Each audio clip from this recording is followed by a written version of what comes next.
We have tons of Marvel news, including the trailer for Echo. HBO reveals when your favorite shows will be back, and Nicolas Cage calls AI inhumane. All that and more on today's Multiverse News.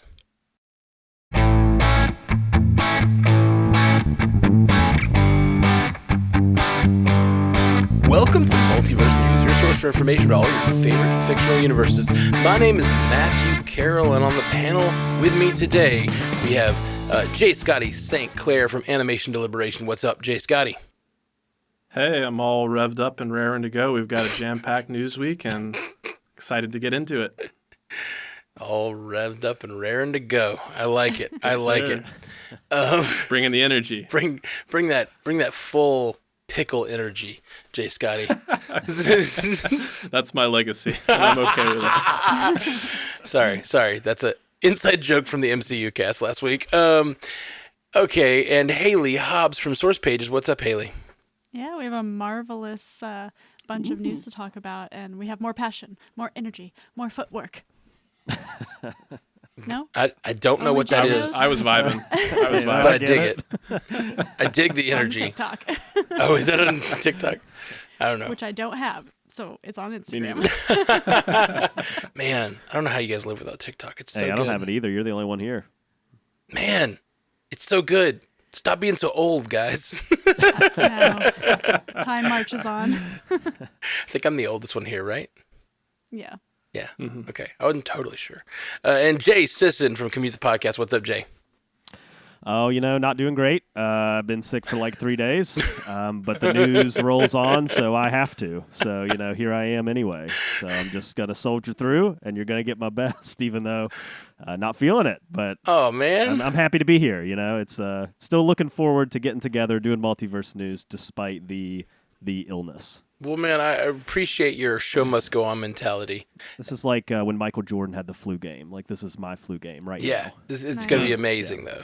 You're gonna kill it. We're all witnessing history in the making right now. That's right. That's right. Hey, we have some things to announce.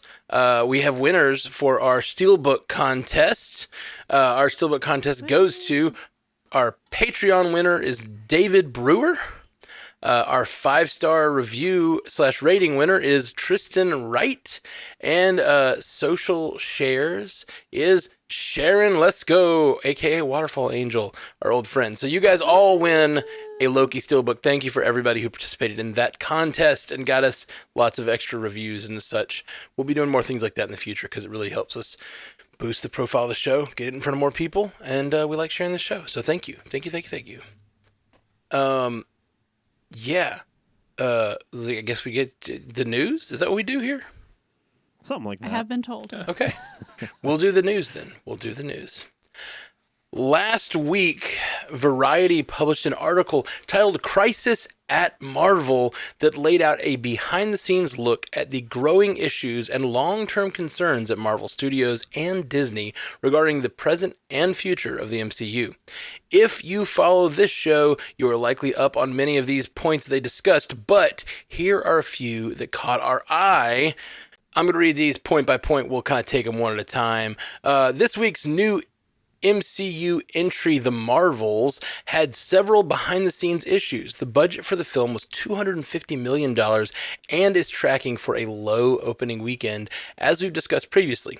Lengthy reshoots were needed to bring the film together, and director Nia DaCosta also relocated and started working on another project during post-production, which is uncommon in Hollywood, especially with a film of this budget size. However, DaCosta recently responded to the article, stating that this was due to delays in the Marvel's release date and was not a controversial move with the studio. I feel for the Marvels movie. It's coming at such a challenging time for the MCU and for Marvel Studios in general. They aired the final trailer last night during Monday Night Football, and it got me really hyped for the movie. They took a completely different tone with it. They made it very serious. They referenced some of our OGs, not in significant ways, so it's not a spoiler. And so it was kind of interesting. And it felt a little like Marvel's like begging us to come see this movie. And that's probably part of what was going on. But again, I hate that for it. It has all these things working against it. It has the current state of Marvel Studios and the MCU. It's a 3 female-led movie, which we know there's a population of the world that's just not into that in general. Brie Larson is the main lead, and she's got, unfortunately, a group of people who don't like her. I'm becoming more and more of a Brie Larson stan as time goes on, and you should watch Lessons in Chemistry if you have Apple TV+. She's phenomenal in it. It has had all these reshoots. It's had all these pushbacks. Poor Nia DaCosta keeps getting her comments taken completely out of what she's saying. Like, this is not the context of anything she's said, which I hate that for her. And that kind of feels a little bit like they're going after her unnecessarily as a director and as a female director on a superhero movie. And I worry so much for it. But I think that what it's going to do is be not a great box office performer, but I think it's going to catch a lot of traction. And I was telling Jay yesterday, I actually think it might appeal to a new audience for Marvel, which is this younger adolescent female population that probably hasn't been super in tune with maybe the Infinity Saga. Like, maybe they were little and now they're preteens or teenagers. I think it has that opportunity in streaming. I want it. I think it's going to be good, but I just think it's going to get raked across the coals. Yeah, unfortunately for these types of things, sometimes the narrative gets written afterwards in hindsight with this information. So, like, the whole thing about Nia DaCosta leaving post-production, the 4 weeks of reshoots, like, on the surface, and especially when she addressed the comments, they don't seem like that colossal of a deal, especially if the studio is okay with it. But the problem is that if the movie does well, they won't be a big deal, right? Like, it'll just kind of be like, that'll be the narrative. Like, it'll get written after the fact. It'll be like, well, clearly they worked it out and they figured it out and they did the reshoots and, you know, the reshoots were fine and everybody's happy. But if the movie doesn't do well, which at the moment it's kind of tracking that way, unfortunately, with like pre-ticket sales and stuff like that, if it doesn't do well, then the narrative changes, right? With the same information, but the narrative changes. It becomes, well, you know, they weren't matching on a vision and she wanted it this way and they wanted it this way and Feige came in and changed it around. You know, it just kind of, then it starts to get kind of messy and the blame game starts. It's like, whose fault was it that it was a bad box office? And that's kind of what I see with that story. Is it's like, to me on the surface, it doesn't really seem like anything that's going to break the movie, but it will be fuel for somebody's fire if the movie doesn't do well. And that's kind of the thing going forward, you know? Yeah. The one thing I'll add is that I completely agree with what's been brought up. I think the odds are unfairly stacked against this film, but with Nia DaCosta's quotes, I really hope this is a case of her just trying to like, I guess I should say I hope it's a case of her being honest and not a case of her trying to save face, because her involvement was actually one of the things that like had me most excited about this movie. She did really interesting things with Candyman, and this was going to be her follow-up to that. So I hope this isn't a case of where, you know, the studio took the movie away from her and it kind of gets put on the assembly line and her, you know, unique creative vision kind of gets lost in the translation there.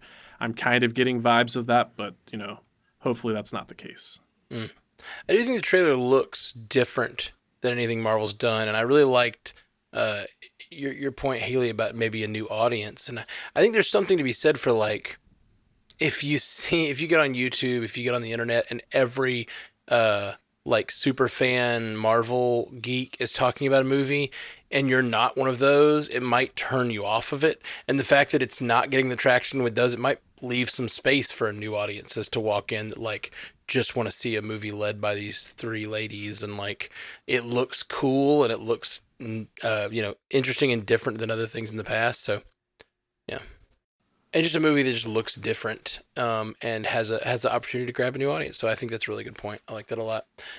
I think the movie just looks very cool and very signature to this creative team. Doesn't look like other stuff they've done in the past. So I'm excited. 2 days. Yay. Woohoo! Yeah. All right. Many of the recent VFX issues are attributed to poor script writing and planning.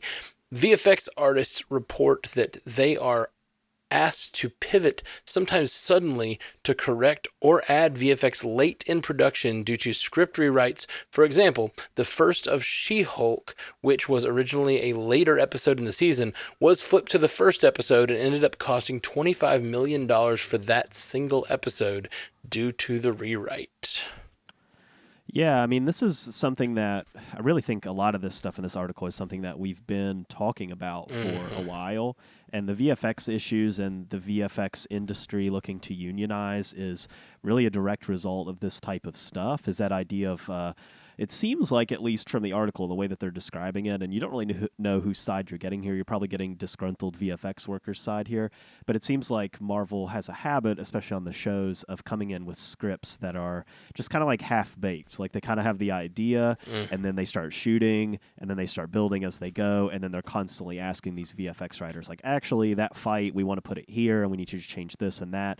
And from the VFX perspective, they're saying, like, that's why a lot of these projects have come out looking kind of poorly, which I kind of buy, because when you look at the VFX, it has been a little up and down depending on what you're watching, and there is, I think, an explanation for that. I think a lot of these things were pushed on the assembly line during COVID. I think there was like a lot of, we got to get this content out fast, and it shows. $25 million for one episode of She-Hulk, which is a 30-minute show. Like, it's pretty nuts if that's accurate reporting. So yeah, I think the good news is in this is that this is correctable. I mean, if you start with stronger scripts, and I think having a showrunner really addresses a lot of this, which is something we know Marvel did not have, but is now making changes to have. So I think those types of changes could really put this in the right direction and make it a lot more of a comfortable workspace for VFX artists. They know what they're getting themselves into, they know exactly what to do, and they don't feel like they're kind of being pushed around back and forth.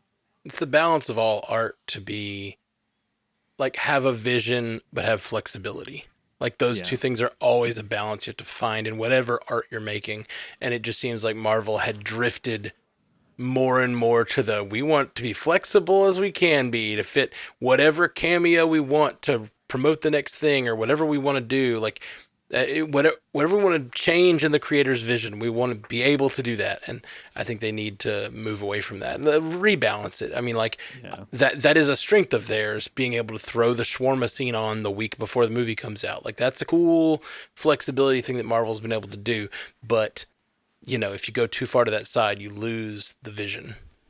Yeah, evidently that first episode of She-Hulk where she, like, becomes She-Hulk, that was like episode 8 or something, and they shot it as like episode 8. Exactly. And then all of a sudden they're like, wait a minute, this should be the first episode. Right. And so they just had to like completely go in and scrap it down and like patch it together and then be like, basically flip the story. I mean, you flipped it completely around. But it's just hard to make that work. That's not that simple. Yeah. Also included in that article, Blade continues to have serious script issues. The script has been rewritten multiple times, and lead actor Mahershala Ali nearly left the project on multiple occasions. One rewrite of the script was described as female-centric. Blade was relegated to a 4th lead and full of life lessons. Marvel is still looking to make the film, but on a budget of less than $100 million. So this is one of those stories that just kind of has me scratching my head. Like, what is so difficult about Blade to crack here? And, you know, I'm hopeful that a lot of these, like, script issues that they refer to are all, you know, referring to things that took place prior to the strike. And I know the strike hasn't been over that long, so there hasn't been a ton of time to work on new iterations. But the last thing I remember hearing before the strike happened is that Nick Pizzolatto from True Detective was attached that's right. to give it another treatment there.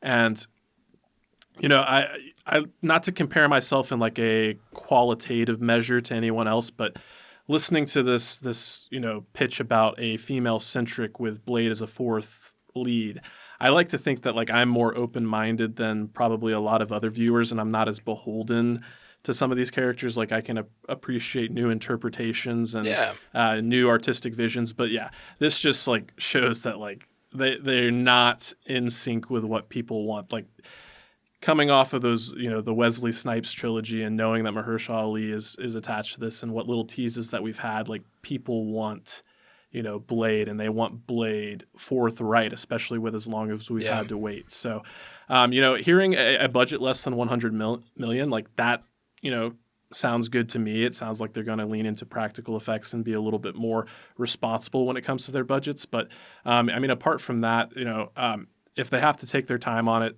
take your time on it. I would like to see a quality product, but don't take so long that you lose Mahershala Ali, because he is A-list talent, and at this point it feels like they're kind of treating him like Henry Cavill. So I wouldn't blame him at all if he left. One of the rumors I heard years ago about this movie, when they were first talking about bringing in Blade to the MCU, one of the rumors was that they were going to do a Blade's daughter movie, and that Wesley Snipes was going to come back as Blade. And it makes me wonder if there's like the fact they had a female-centric version. I wonder if that was like part of it. But it's like, no, you've got Mahershala Ali, this hot, like Oscar-winning actor. Like, use him.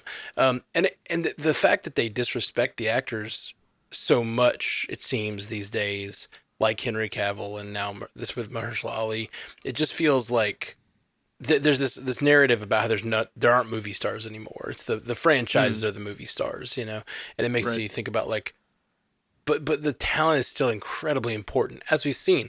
I think like, well, here I'll read this next one, and this is showing how important. This next one shows it. Marvel Studios has had talks about bringing back the original 6 Avengers actors for a new Avengers film to revive excitement in the franchise, despite the deaths of, spoiler alert, Iron Man and Black Widow. And now there are rumors that Robert Downey Jr. has agreed to another film. Yeah, another head scratcher, because you want those movies to stand on their own. I think what they might have more of a success doing, I guess, would be the connective tissue of those OG Avengers. But why are we already talking about bringing back 2 of them that had very significant deaths in the franchise? That it's not really a good look for Marvel. And I kind of, like I said with the Marvels, it's starting to maybe reek of desperation a little. And we would probably all love to see Tony come back in some form or fashion. I just don't think we want that Tony Stark to come back. I don't know. It's like you're saying, this is not going to give us confidence like you think it is, Marvel.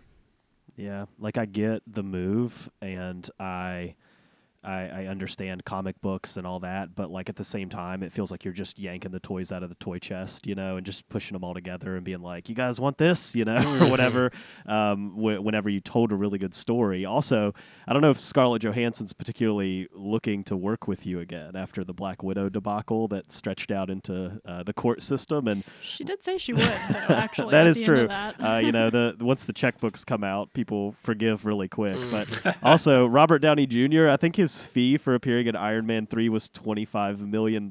So, cha-ching, Robert Downey Jr. Like, I don't know. You really want to bring him back for $30 million or whatever? Like, again, I get it. It's just, to me, it seems like such a weird move to make now. When you're actively saying, we're developing new characters, we're bringing in these new people, we're focusing in on these new teams, these new stories, these new storylines. It feels really muddied, and even from like just get them all down here for Secret Wars. Like, I don't know. I don't know if people are necessarily like begging for that, as much as maybe people think that they are. I think a lot of people were satisfied with the way that as much as they love those movies, I think a lot of people were satisfied with how the Infinity Saga ended. And cracking it open, less than 10 years after it ended, maybe doesn't really feel like the right move to me. I have a very different take on this. Like, this article, I think, has a lot of elements we've heard already, but they build this narrative. This entire Variety article is building this narrative of, and I talked about this on the MCU cast yesterday, so some people out there may have already heard me talk about this, but they build this narrative that it's all falling apart. And they use all of these things as clues as to why it's falling apart, but some of these things aren't really clues to it falling apart. They're things that happened or whatever. And like, this particular one, I think is particularly egregious, because I think that this is probably, if I had to guess, based on the way they say it in the article, this is probably just talking about Secret Wars. And the way they say it is it's some quote from someone who was not named saying like, they're even considering bringing them back. And it's like, Of course they are. Like, if they have Secret Wars and the original 6 don't show up, I'll like be shocked. Of course they're thinking about bringing them back for an Avengers movie, which was Avengers Secret Wars. Like, I don't know. I just think that that's probably what happened, and then they used it as part of this narrative in the article. But I doubt they're thinking about like bringing back to life those two that are dead. I think they're probably just going to have like a version of them from the multiverse who didn't die. You know, like the 6 are still alive on some other multiverse, and we see them fighting. You know, or see them for a scene or two. You know, I think that's probably what this was. I think you're right, and that was my thought too when I read it, because I was like, well, yeah, that makes sense if they want to do Secret Wars, because you have multiples of everybody going on. But even so, it's like, well, then let's keep that news close to the vest. Like, if Marvel leaked that or told somebody in hopes that it would create brand confidence, I don't think it's doing that. Yeah, I don't think so that's... I'm on like both sides of that Well, issue. the way it was read in the article is that some source at Marvel like was leaking that information to this person and did not name themselves. So that seems like to me that person's just like giving an interpretation of what they think to this person writing an article that is already greatly narrativized, that like it's trying to say a certain thing about Marvel. And I just think that piece of information has nothing to do with the overall fall of Marvel or whatever. Like, it just felt very tacked in there as like, look how desperate they are. And I'm like, no, this is part of Secret Wars, I bet. And like, that's just what I think. I don't know. We can move to the next thing. Lastly, Marvel is still undecided about how to handle the future of Jonathan Majors in the MCU. Discussions have ranged from recasting him to pivoting away from Kang the Conqueror entirely to another villain such as Dr. Victor Von Doom. With Majors' case now going to trial and with the writer's strike preventing script rewrites for so long, the studio has yet to commit to a path forward. The Creative Artists Agency, CAA, dropped Majors pre-arrest due to brutal conduct, which seems to indicate that Marvel Studios might want to move on from him regardless of the legal situation. Yeah, for me, reading through the whole article, this was the one thing that stood out to me as new information, because this was the first time that I felt like Jonathan Majors is probably not coming back. You know, like over the past months that this has been going on, we've always checked in and said, you know, this is going to trial, it's going to happen. If it ends up that he's found guilty, then they'll make a decision. If he's found not guilty, then we'll probably see him pop up again. Like, that's always kind of been the discussion. I didn't know that the CAA dropped him pre-arrest. I don't know if I just missed that or if that was new information dropped in this article, but to drop him for brutal conduct was their reason. And for it to be pre-arrest, that's enough. Like, to me, that tells me it doesn't even matter what happens with the case. Like, he could go in and they could find him not guilty by court of law. Like, I think that's enough to not use him again. A lot of the stuff surrounding the case doesn't necessarily look great from a legal standpoint. His team's working very hard to repress certain pieces of information from getting to the public, and that's never a good sign for the person who's on trial. And so to me, like, I think they need something to happen with Kang. I don't think they can just abandon him. They've clearly set up this storyline to run through that character. But I wouldn't be surprised if after this episode of Loki coming out this week, that this is the last we see of Jonathan Majors in the MCU. That would not surprise me 1% at this point. And I don't understand why they can't just recast him. I don't understand why that hasn't always just been the conversation. They've done it before. He's a multiversal villain. Maybe there's some deeper reason why they feel like they're not going that's not on the table, or that's not kind of at the forefront. But to me, that kind of seems like the easiest path forward. Just recast him, find it, maybe even have fun with it. Like, have a different actor playing Kang in every film, in every TV show. Like, have just different people portraying him across these different properties, and try to really lean into that idea of being a multiversal villain, and then bring them all together for this Kang Dynasty movie, and then move on. So to me, I think if you're sort of sitting there saying like, well, we'll see what happens with the case, and then we'll see what happens with Jonathan Majors, like, I don't know. It might already be decided based on looking at this. Yeah. I had not heard the brutal conduct thing before. That is one of the new pieces of information, and that seems pretty, because if it's completely unconnected to the case, brutal conduct sounds like someone you might not want to work with. But, again, it sucks because, like, we don't know what that brutal conduct is, and it's, like, court of law versus, like, he said, she said, or, like, hearsay from this, or, like, company or whatever. We'll see. We'll see how it shakes out in the next few months, I hope. But, all that being said, there's a lot of optimism still around Marvel. I think they're still moving forward with a lot of cool things, and I think all of this will lead to all the problems they're having in, like, sort of production areas, like the VFX stuff, the writing stuff. I think this sort of criticism that we're getting and this sort of like downtick in their box office, I think it will lead to better change. I think it will lead to better movies moving forward and more innovative movies. The one thing that I do think is just like a really hard, I mean, obviously the writer's strikes, and the strikes are hard, but like the Jonathan Majors stuff, them calling their shot so big, and the Jonathan Majors stuff just like tanking their plans. Like that's their only like really struggle, I feel like. The other stuff is just like, it's issues you have with the studio, and hopefully it inspires them to do better in the next phase. Yeah, I suppose to kind of speak to that optimism in the face of like what I guess are obvious problems, like the case of Jonathan Majors, like even if they do have to pivot from Kang, like that's not necessarily a bad thing. And I am conflicted, as a fan and someone that, participating on this show or, being a listener to the MCU cast, like I definitely don't want Marvel to stop making content for selfish reasons. But at the same time, if they do have to take a pause because of this and then, like really lay some groundwork and have like a solid plan in place and, improve the quality all across the board from the storytelling to the, VFX, I don't think that's a bad thing. And that's where I find some of my optimism coming from. Absolutely. Okay, moving on from all that Marvel news to more Marvel news. The franchise giant is venturing into more mature territory with Echo, which unveiled a moody and violent trailer last Friday. The new series will be the MCU's first TVMA rating and the first to debut simultaneously on Disney Plus and sister streaming service Hulu.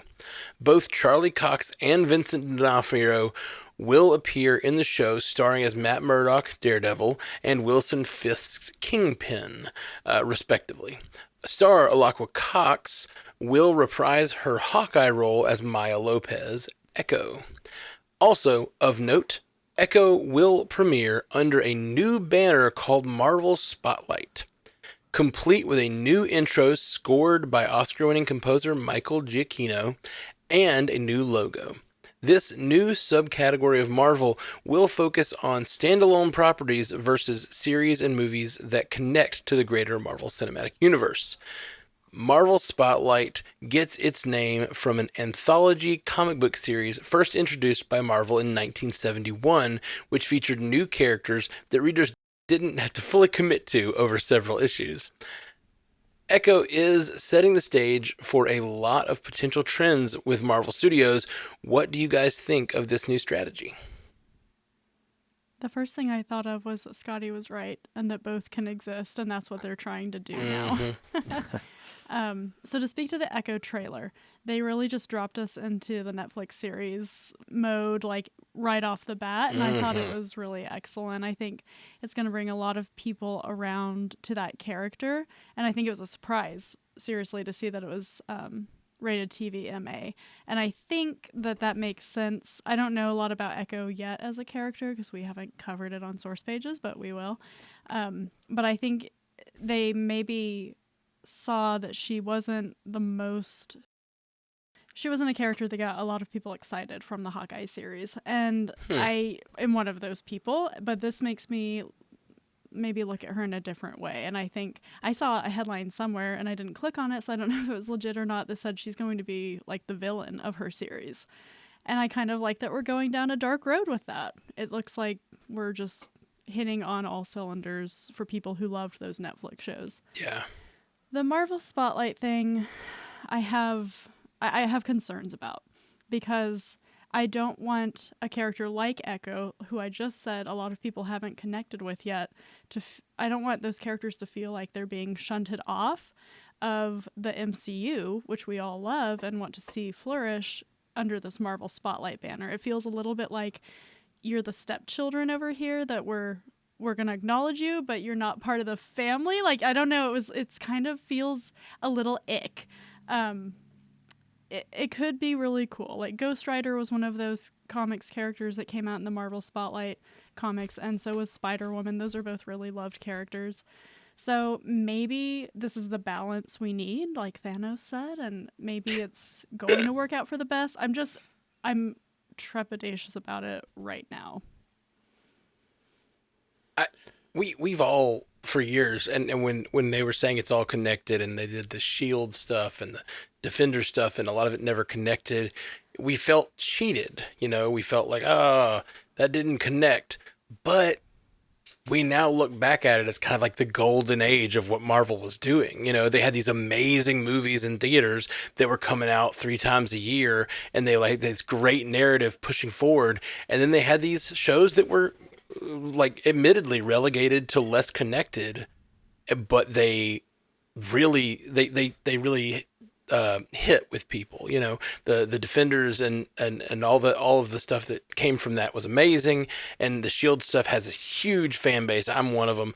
My mom's one of them. My mom will not stop watching Shield. She's watched it like 10 times now, and she puts it on and falls asleep to it, and she's like, I've never seen this one, and she's seen the whole show 8 times. I've seen her watch it just from season 1 to 7 over and over and over. She ends it and just starts it over. My mom loves Agents of Shield. Hasn't watched even the entire MCU, but loves Agents of S.H.I.E.L.D. just over and over. But anyway, I think maybe what we want, back when we were talking about wanting all that connectivity, maybe some of those decisions they were making back then were wise, because now that we have all this connectivity, it's hard to manage. It's hard to keep it all feeling connected while introducing all these new characters, while doing all these new things. And I think maybe going back for something like Defenders and if they call it Spotlight, whatever they want to call it, I think is not a terrible idea. Yeah, I see both sides here. Like, I get the idea of moving away from it and why that could be dangerous, because that's your brand. Your brand is that everything connects. That's what's made you successful and made you what you are. So I see the danger in that. I guess I see the logic on the other side of, like, a lot of people feeling overwhelmed by the mass amount of content and feeling like, well, I can't watch a Marvel thing because I haven't watched any of the Marvel things, just kind of lumping it all together and seeing that Marvel and just immediately being like, I can't do that. Maybe someday, but I can't do that. I haven't watched anything since Endgame.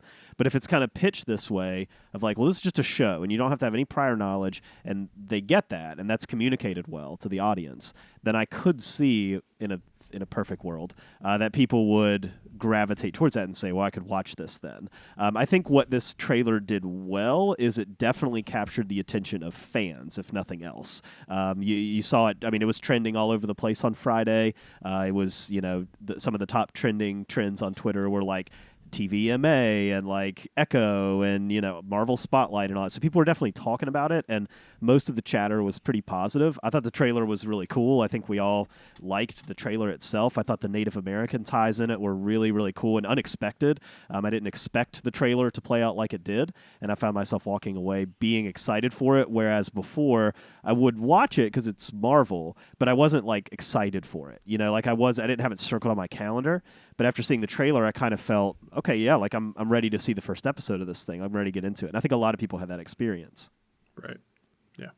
Yeah, I agree. I'll start by saying Echo was never like my most anticipated series, but I was still on board based on what I saw from Hawkeye. But this trailer increased my excitement like tenfold, like just super, super effective trailer. And I think kind of focusing on Wilson Fisk's Kingpin was a smart move, and kind of centering the narrative around him was definitely the way to play it. But in terms of like the Marvel spotlight, of two minds on there. I see the positive points that are being brought here, but it also feels like it's kind of like needlessly muddying the waters, or like making things like murky. Like, and Haley, I appreciate you calling back what I brought up about like both things existing. I kind of wish they would just embrace that without having to have the separate moniker, and I do appreciate that it's a throwback to, like a comic line from the 70s and whatnot. But it kind of reminds me of, I don't know if you recall, around like circa 2008, after Iron Man had come out, they came out with that Punisher Warzone movie with,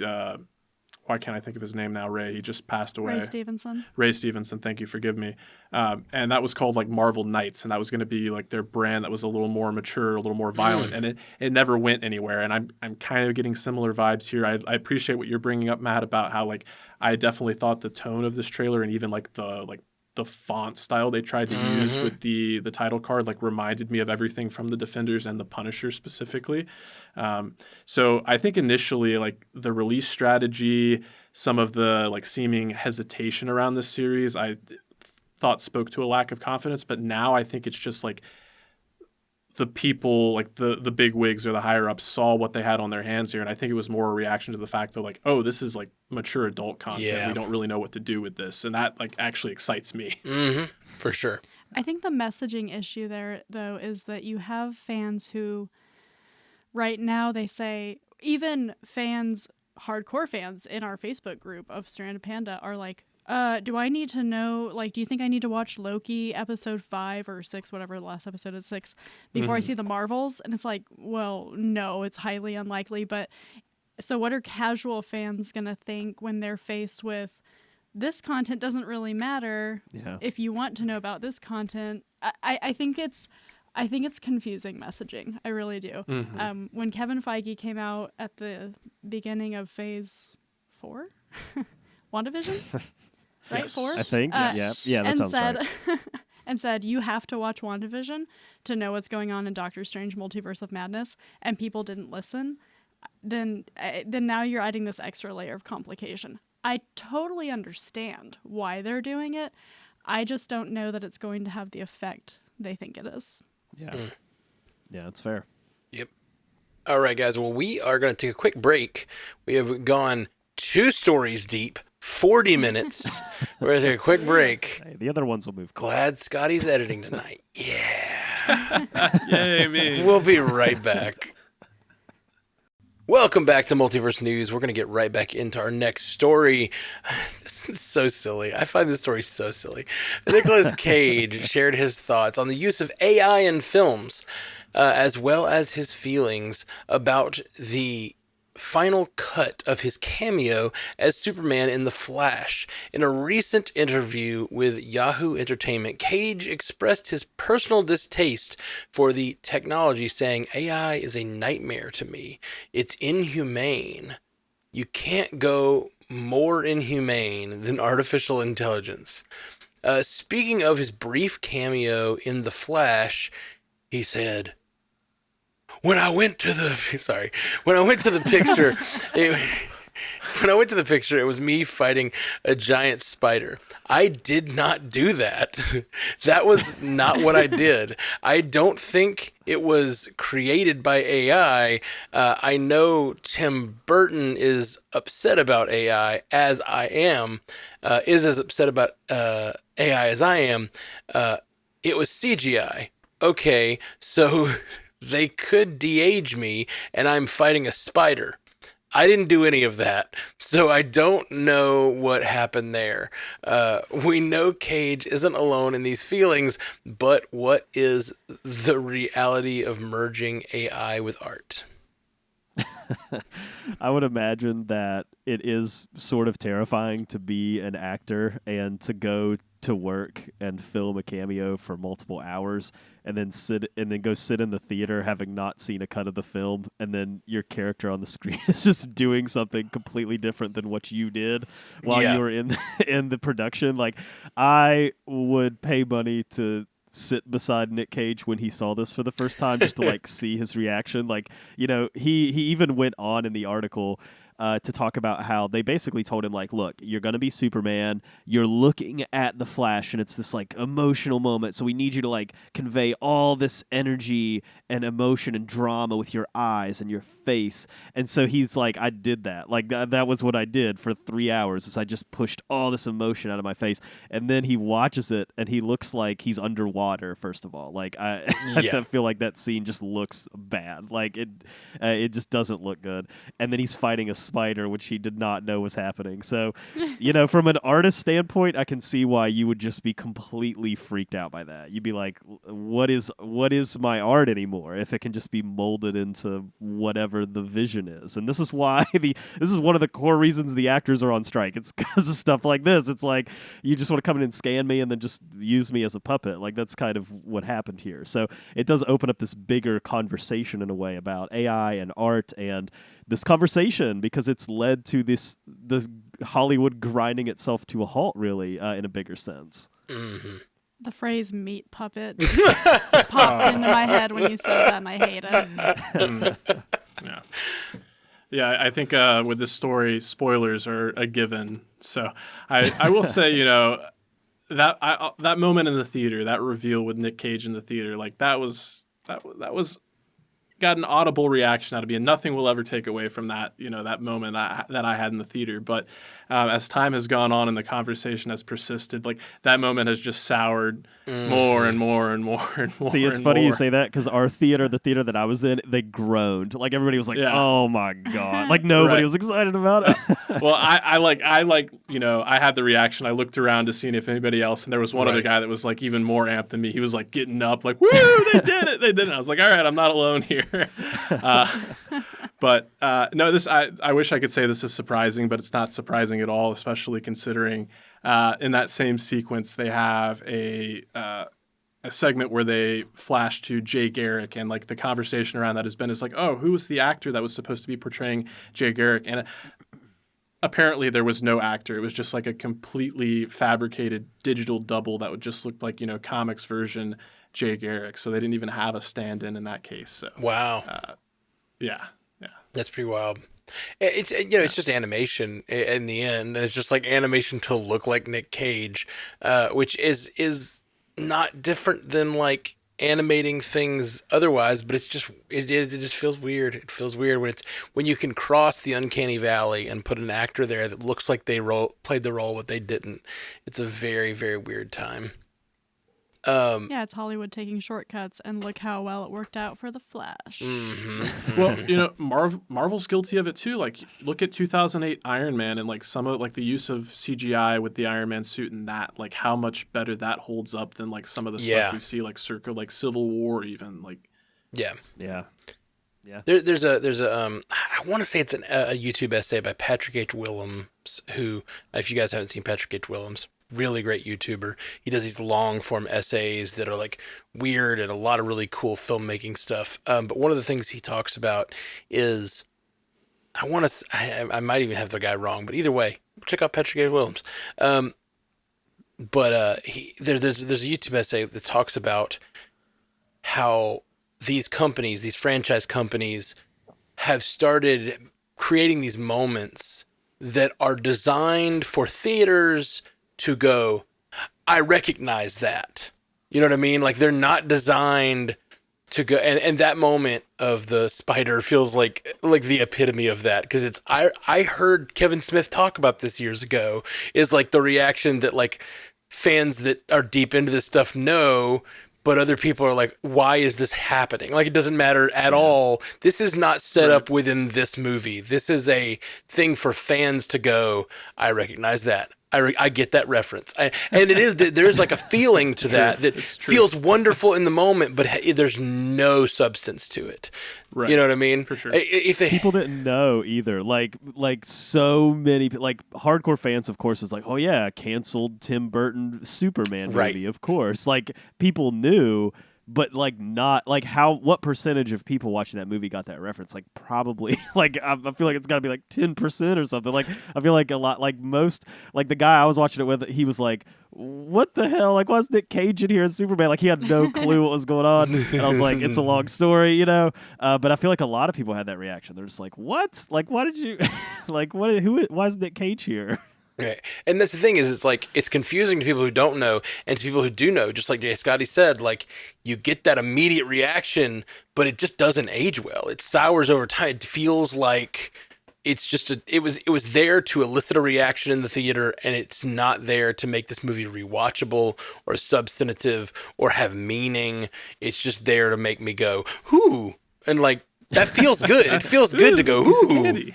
But like it's not a sustainable way to make a franchise. It doesn't make me want to come back, Right. you know. Yeah. Okay, up next, at a press event last week, HBO chief Casey Bloys gave updates about several of HBO's most popular titles. The second season of acclaimed Game of Thrones prequel House of the Dragon will air in early summer of 2024. The second season will consist of 8 episodes, which is 2 less than the first season. Euphoria Season 3, White Lotus Season 3, and HBO's prequel series to Stephen King's novel It, Welcome to Derry, have been pushed to 2025. The Last of Us Season 2 begins production in spring of 2024, pending a resolution of the actors' strike, and will also likely premiere in 2025. Matt Reeves' Batman-verse series, The Penguin, has been pushed to mid or late 2024. Of all the acclaimed shows mentioned, which one is going to be the most difficult to wait for? Ooh, in terms of the most difficult to wait for, I'm tempted to say The Penguin because I do love, an interconnected universe. But I think I lean towards The Last of Us. That first season of The Last of Us was just really, really solid, and I'm excited to see that saga continue. But, I don't think any of this is super surprising, coming off the heels of the strike. We knew that House of the Dragon was one of those rare exceptions where they were able to continue production because of, the production taking place overseas and majority of the cast, being of, international citizenship and what have you. But one that I was kind of reminded of here was the Welcome to Derry kind of prequel to Stephen King's It. And, it's been pushed to 2025, so I'm kind of wondering, what is the, appetite for that going to be so far removed from those, that duology that we got from Andy Muschietti, 2017 and 2019, but I'll still be looking forward to it. And a notable exception here is there was supposed to be a Dune miniseries focusing on the Bene Gesserit sisterhood. I think it was called Dune Sisterhood. I don't see any mention of that whatsoever. So, I believe they did. They didn't announce a date, Okay. but I believe they gave it a title update, and I forget what the title is. Okay. It was something like that, but they didn't give any hard, we're gonna start this, Okay. type thing soon. So I'm trying to Google it right now. Oh, well, I appreciate the context that you provide there because I was just going to liken it to the Penguin here. And the Penguin is hearing that it's going to come in, mid to late 2024, at least. That sounds like production's going to kick off sooner rather than later here. Yeah. And I just with Max in general, it seems like they have a tendency, I know the Batman was supposed to have a Gotham PD series associated with that. Haven't heard anything about that. Haven't heard anything about Dune the Sisterhood. So with the Penguin, it's a case of when it actually happens, I'll be a little more excited for it, I guess. Yeah, it looks like they're calling that Dune series Dune Prophecy, and it's Prophecy. It's speculated that it'll be around late 2024, but nothing seems to be super official about it yet. So Okay. But yeah, I'm with you on The Last of Us. That was the most. That was one of my favorite series I've watched in a really long time. Was The Last of Us season 1. That show's begging for a second and third season, and it had an extremely strong viewership. The source material is extremely strong for The Last of Us Part 2, the video game, and it will adapt extremely well to television in the same way the first game did. So I'm very excited for that. I could not be more on the hype train for that series, even though it seems like it's going to be a while. There's not one here I'm not excited for. I really am excited for almost everything here. I really, really am excited for House of the Dragon, which hasn't been mentioned yet. I really loved that series. I loved covering it too over on Pandavision. It was a really, really fun one to just break down every week because Game of Thrones is sort of complex world with lots of things and background and stuff that I don't know as much about. So that was a really fun podcast to do, and I'm really excited for that and Last of Us to podcast about again. Jay, let's do it. Yeah, Pandavision. If you want to watch Last of Us and catch up on it, you got a partner podcast to go along. That's right. With it. That's right. Me and Jay did that shortly before we started this podcast. So it's great. But yeah, I'm just excited about basically all of these and including White Lotus and Euphoria. I like those shows a lot. Euphoria feels like it has been forever since the season. I just looked it up. It's only been a year, but or 2 years almost. I guess that's a long time. How old are those kids now? Are they still in high school on that show? I don't know. That feels weird. It feels like that it feels too long to go back to Euphoria. I don't know why.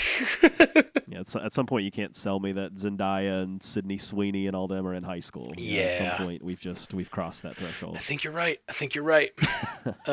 Let's do a quick talk about this Spotify poll. The Spotify poll was, did you know what Five Nights at Freddy's was before the movie?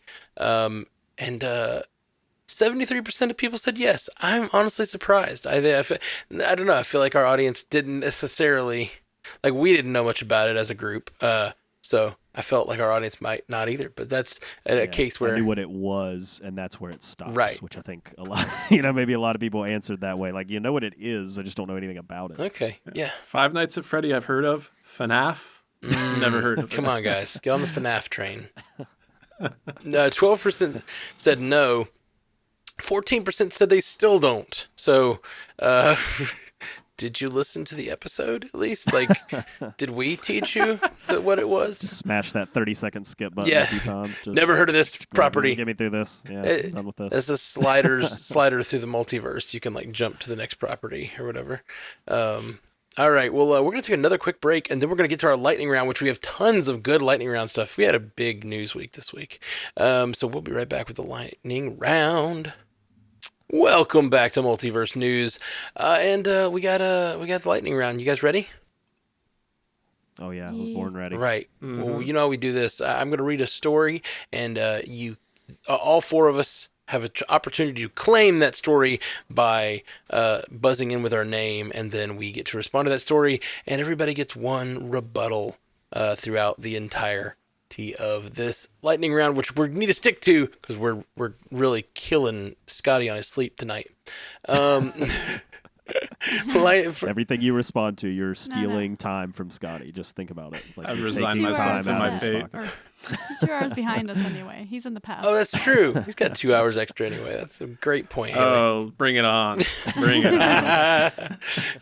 Well, it's normally when it's a long one and I'm the one editing, I can't make those jokes because it feels like I'm going but guys, come on. But when it's you, I get to kind of just give you shit about it. Yeah. All right, and here we are with the lightning round. Lionsgate released the first trailer for The Marsh King's Daughter, starring Daisy Ridley and Ben Mendelsohn, a film based on the best-selling novel of the same name. Ridley plays Helena, who was born in and then held captive in the wilderness by the Marsh King. Played by Mendelsohn, and in adulthood must face her past. Haley? I hadn't heard of this, but now I have, and it sounds interesting. It sounds like it should be set in ye olde times, but it's not. So it's kind of a weird catch there. Yeah, I think the trailer looked cool though. Just to throw it there. Reminds me of Where the Crawdads Sing that came out last summer. Anybody remember that one?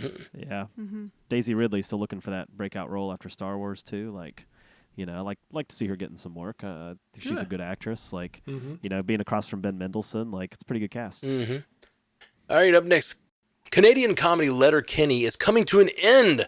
The series will wrap with its upcoming 12th season on Hulu, which will drop all 6 episodes on December 26th. Ferda. Scotty. Give your boss a tug. Yeah. No, Letterkenny is one of those shows that I'm not current with, but there was a time and place that I was all about some Letterkenny. And it's a show that is very unique in its ability to toe the line between being incredibly stupid and incredibly smart with its writing. And I think between Letterkenny and Trailer Park Boys, modern Canadian sitcoms have kind of emerged as this weird slice of media that's able to do that, be incredibly stupid but also incredibly smart at the same time. It's really well said. Well said indeed. Thank you.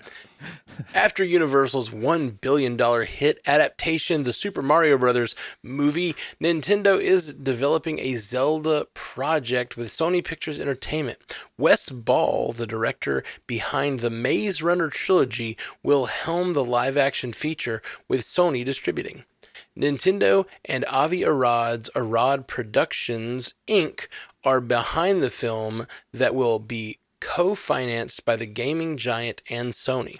Nintendo director Shigeru Miyamoto is also set to produce the film. Scotty. Yeah, I was waiting to pounce on this one. I think the last time Zelda came up on this show, like naturally, or it was an actual story, I wasn't around to speak on it. So this one's really interesting and really exciting. I think coming off the heels of the Super Mario Brothers, like we were all assuming that this was going to be an animated feature, and part of me like still really wants to see an animated feature, and part of me thinks that like an animated adaptation would be the best route to take with Zelda, like thinking of the protagonist Link and the fact that he doesn't really have any spoken dialogue, and you were very much like, you know, experiencing this adventure in his boots. I'm curious to see about a live action adaptation, but of all like the properties, I think Zelda alongside Metroid are probably their best bets in terms of like having a really big breakout hit for live action. Avi Arad, his involvement doesn't, you know, necessarily excite me, but it seems like he's gotten wiser in later years and has like, you know, let go of some of the control that he had previously. But you know, having Shigeru Miyamoto come out and be the one to announce this, like when you think Nintendo, if you know Nintendo, like Miyamoto is the name that goes right alongside like Nintendo. He is Nintendo. So yeah, I'll be waiting for this one with bated breath, and basically I'll be bringing the updates for this one as Multiverse news continues. Yeah, I want to get my response in for this one because this news just dropped about an hour or so before we started doing the show, and I was really surprised by the pieces around this announcement. Like I saw Miyamoto put it out on social media and say we're going to do this Zelda film, and of course the first thing I thought was, yeah, this is going to probably be animated. It's probably going to somehow connect to the Super Mario Brothers universe. Like that's just a given, right? And then I started reading more, and I saw live action, and I kind of went, not, okay. And then I saw like director of the Maze Runner and like the Ari Arad's Arad Productions, and I was like, man, you could have given me 100 guesses like who's going to direct this movie, and I would have never put my chips in that basket. So it doesn't like take me out of it entirely because I'm excited about the property. I grew up playing Zelda. I think there's so much potential there for a really cool movie. But at the same time, I kind of walked away just being like, all right, well, let's see how this goes. Let's see how this vision plays out. Yeah, forgive me for giving a rebuttal to a rebuttal, but I'm glad you touched on Wes Ball because I didn't mention that at all. Somebody obviously has a lot of confidence in Wes Ball. Like he was attached to the Mouse Guard at one point in time, which I'm not super familiar with, but apparently is a beloved property. We're going to talk about Planet of the Apes later on here, but having him attached to Legend of Zelda, I thought what I saw of the Maze Runner movies, I liked what I saw. It seems like he's a pretty solid filmmaker, but the fact that they have this much confidence in him really excites me for Planet of the Apes and, the future of Zelda. Yeah. On Wednesday, Disney said that it plans to acquire the remaining 33% stake in Hulu it doesn't own from the NBC Universal parent Comcast for an expected price of $8.61 billion. The news comes a day after Hulu formally went on the market. Matt. Jay? Okay, go for it. You got it. Oh, well, I was just going to say that we knew this was going to happen. We talked about it a few months ago that this deal was going to happen. What I think is interesting in the long term is to think about how this might affect properties in Hollywood. There have been rumors for years that NBC Universal was looking to buy Warner Brothers and absorb Warner Brothers Discovery into its conglomerate, and now they have the cash to do that, right, with this type of an acquisition. So I think it does change that possibility a little bit to where I think it's always been there. Like, it's always been a rumor in the industry. Like, Warner Brothers is going to end up under the control of NBC Universal at some point. So to see this major sale and this major transaction happen, I think it does lend a little bit more, at least, possibility to that. So definitely something to watch. 20th Century Studios has released the first trailer for Kingdom of the Planet of the Apes. The film is currently set to premiere on May 24th, 2024. Scotty, if you couldn't tell with my previous response, I'm super excited for this one, and this trailer was pretty much perfect. It had kind of a solemn tone to it that kind of felt like it was paying homage to the trilogy that came before while not being necessarily beholden or super, super connected to it. But I think my biggest takeaway was the fact that they're exploring this part of the Planet of the Apes like timeline and franchise that we've never really seen, but just seems so ripe. And I think we got the closest to it in War for the Planet of the Apes, in the sense that this is an Earth where the apes are really taking over and really have their society. But it seems like, humans are almost completely out of the picture at this point. They are being hunted like feral beings, and we really have this ape society. And like, there's no more sign language. They are speaking and enunciating like, clearly with each other. So this one looks like it's going to be epic and, maybe like biblical in nature. So I am super looking forward to it. FX has renewed hit show The Bear for a third season. Jay, have you guys ever watched The Bear before? No. I watched an episode and it stressed me out so badly that I couldn't go on. It's one of the most stressful shows that you'll ever watch in your entire life. And I saw something on Twitter today that somebody put out. It was like, I watched The Bear, and it made me so anxious that I decided to watch something that would make me less anxious. So I watched a 9/11 documentary instead, which I think kind of like encapsulates like what this show means to people. Is like they watch it and they're like, I can't take watching this; it's stressing me out. But they keep going back to it. People love this show, and people were really hyped that a third season got renewed. So, it's definitely hitting its stride. Like it's moving. I haven't seen it.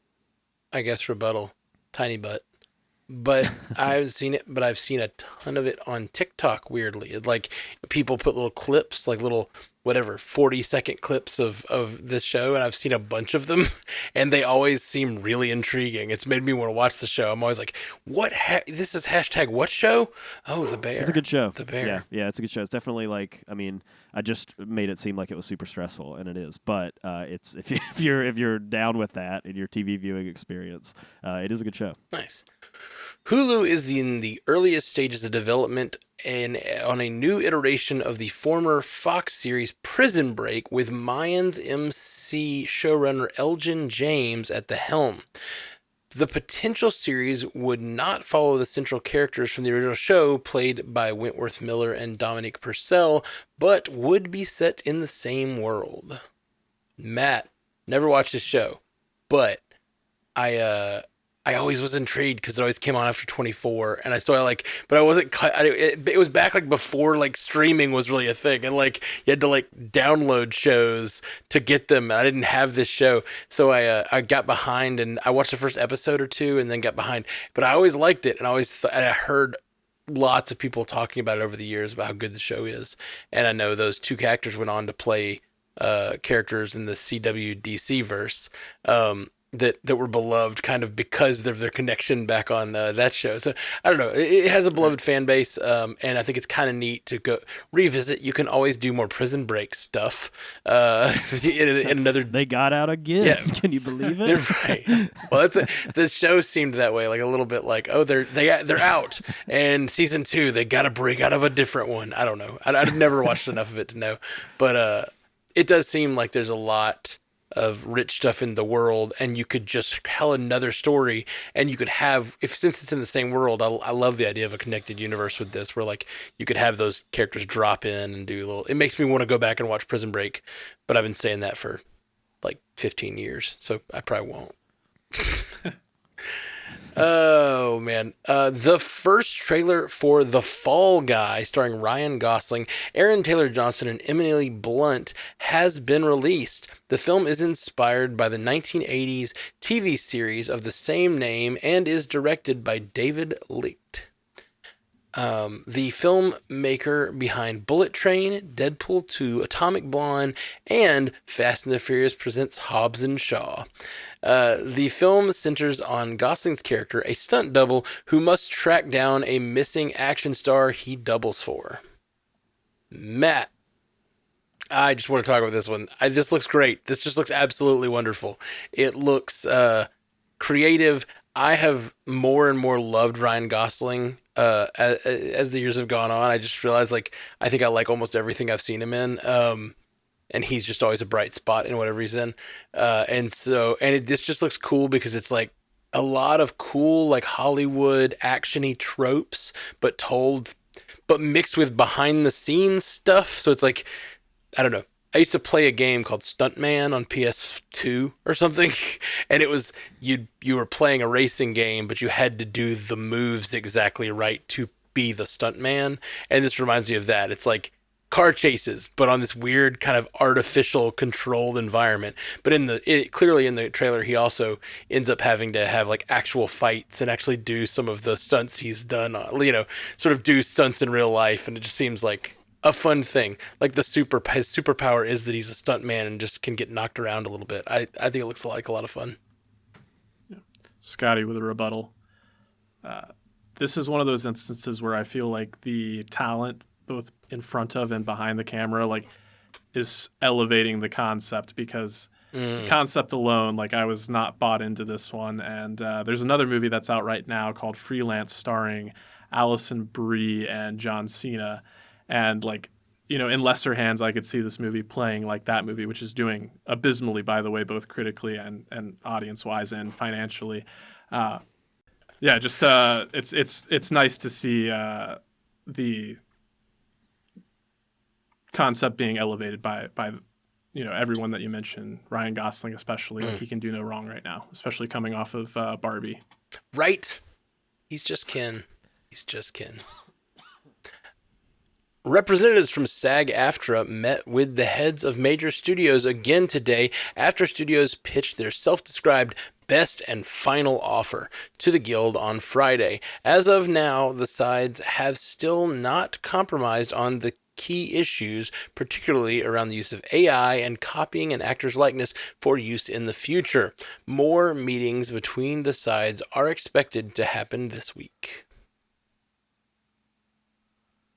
Haley, please see above my email about Nicolas Cage. Thanks. Yeah.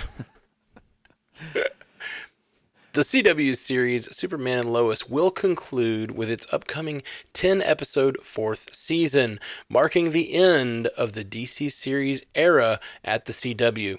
The final season is supposed to air on the CW in 2024. Jay, I'm glad it's getting an end for people who are attached to that. The CW shows have fallen off one by one as they've wrapped up, and that interconnected universe has been broken down to this last show. The show did get carved up a little bit. The episodes got carved down. The writer's room got slashed down to the bare bones to try to make it happen on a very small budget. So I don't think that gives you particularly confidence if you're a fan of this, but it will at least get some sort of a resolution, which I guess is a positive thing.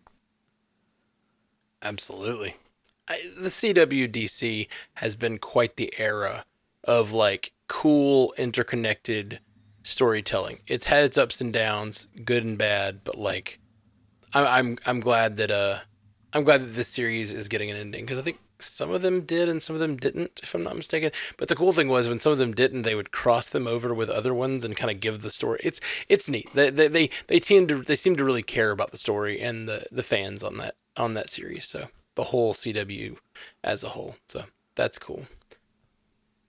Universal and Blumhouse horror hit Five Nights at Freddy's led a slow weekend at the domestic box office amid the ongoing SAG-AFTRA strike. Originally, Denis Villeneuve's high-profile tentpole Dune Part 2 was set to open this weekend, but the movie was pushed back to 2024 because of the actor strike and prohibitions on stars doing any promotion for projects.